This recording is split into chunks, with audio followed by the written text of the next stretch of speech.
বাংলা টেলিভিশনের পরিচিত মুখ শ্রীপর্ণা রায় দীর্ঘ 1 বছর পর আবারও ছোট পর্দায় ফিরে আসছেন।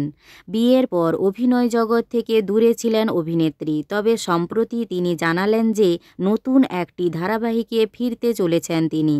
শ্রীপর্ণা 1 বছর ধরে দাম্পত্য জীবন উপভোগ করলেও মাঝে মাঝে মন খারাপ হয়েছে তার। এটি জানালেন তিনি নিজেই। এবার তিনি আরও জানালেন যে খুব শীঘ্রই একটি নতুন কাজ নিয়ে ফিরছেন। অ্যাক্রোপলিস এন্টারটেনমেন্টের সঙ্গে আলোচনা চলছে এবং খুব শীঘ্রই তিনি ছোট পর্দায় তার নতুন চরিত্র নিয়ে হাজির হবেন।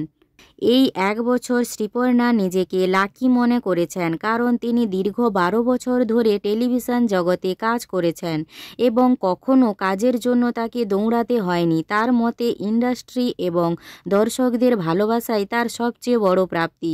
প্রসঙ্গত, শ্রীপর্ণা রায় সর্বশেষ গাঁটছড়া ধারাবাহিকে অভিনয় করেছিলেন। এর আগে তিনি একাধিক জনপ্রিয় ধারাবাহিকের মুখ্য চরিত্রে অভিনয় করেছেন এবং দর্শকদের মধ্যেও জনপ্রিয়তা অর্জন করেছেন। এখন নতুন ধারাবাহিক নিয়ে তিনি আবারও ছোট পর্দায় ফিরছেন এবং তার ফ্যানেরা অধীর আগ্রহে অপেক্ষা করছেন তার পর্দায় আগমন নিয়ে। ভিডিওটি ভালো লাগলে একটি লাইক করে পিউ14 পেজটি ফলো করুন।